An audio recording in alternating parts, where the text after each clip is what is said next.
wasiirka awqaafta iyo arrimaha diinta maamul goboleedka Hirshabelle Sheekh Abuukar Xasan Cali Maqani ayaa ka hadlay arrimaha doorashooyinka dowlad goboleedka Hirshabelle asaguna xusay inay tahay in dhammaan beelaha dega Hirshabelle ay u wada tartami karaan shanta kursi ugu sareysa Hirshabelle.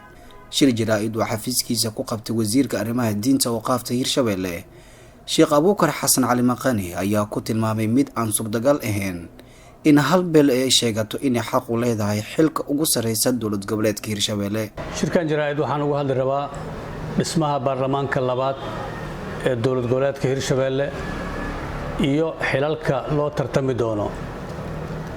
Hirshabelle dhismaheeda juhdi badan iyo dadaalo badan ayaa la geliyay, hanti badan oo Soomaaliyeed oo qaranku leeyahay ayaa lagu qarash gareeyay. aqoon-yahano Soomaaliyeed iyo kuwa ajnabi ah ayaa maskax badan geliyay sidii ay cagaheeda ugu istaagi lahayd. dhowr iyo 20 qabiil oo wada dega Hirshabelle ayaa wax isku darsaday, iyadoo cid walba tabashooyin gaar ah ay qabto ayay uga tanaasushay danta guud oo ah inuu dhismo state Hirshabelle la yiraahdo. Hirshabelle hadda way dhisantay 4 sano ay jirtaa. hooyadii dhashay uurkeeda dib looguma celin karo, horay u soconaysaa. waa la kala aragti duwanaan karaa. ciddii qabta fakar ah inaan hadda lagu degdegin dhismaha baarlamaanka labaad, iyadoo weliba og in waqtigii 4 sano ahayd ee loo asteeyay baarlamaankii hore u dhammaaday badiil aan ahayn Hirshabelle nikaax la'aan iyo fawdo ha iskula sii joogto ma keeni karaan cidda fakarka qabto. waxaase wax lala yaabo ah, wax laga xishoodo ah, aflagaadana ku ah dhowr iyo 20 qabiil ee wada dega Hirshabelle in hal beel ay meel fagaara ah ka sheegto waxay beel kale igula heshiisay in kursiga madaxweynaha si joogto ah aan u lahaado. waxaase ka sii yaab badan inay yiraahdeen haddana waxaan ku bedelanay Jowhar oo magaalo Soomaaliyeed ah inay caasimad noqoto. waxaan dhihi lahaa haddiiba uu jiro heshiis noocaas ah oo aan caqli iyo sharci toona ku qotamin, been iyo waxaan dastuuri ahayn ayaad isku soo xirigeliseen. waa dhaqanka Shiicada oo ilaa ay hadda la taagan. hoggaanka muslimiinta aalabeydka rasuulka ayaa iska leh, cid kula doodi kartaa ma laha ilaa qiyaamuhu ka dhacayo.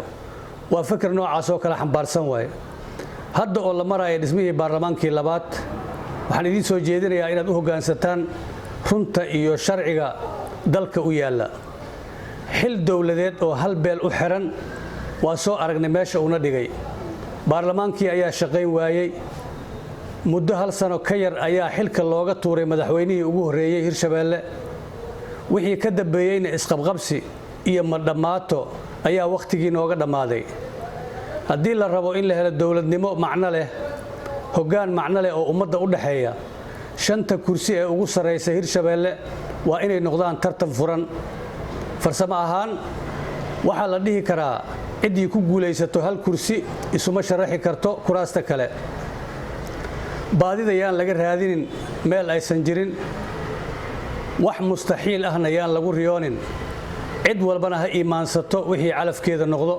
99 xildhibaan ee la dhisi doono la isku waafaqsan yahay ee iman doonto ayay talada ka go'i doontaa tii alla kadib ee yaan la ilduufin. wassalaamu calaykum waraxmatullaahi wabarakaatuh. madaxweynihii hore ee Hirshabelle Cali Cabdullaahi Cusuble ayaa hore u sheegay in beel kaliya ay degto gobolka Hiiraan ee xaq u leedahay kursiga madaxweynaha Hirshabelle. Yusni Maxamed Axmed, Bulsho TV, Jowhar.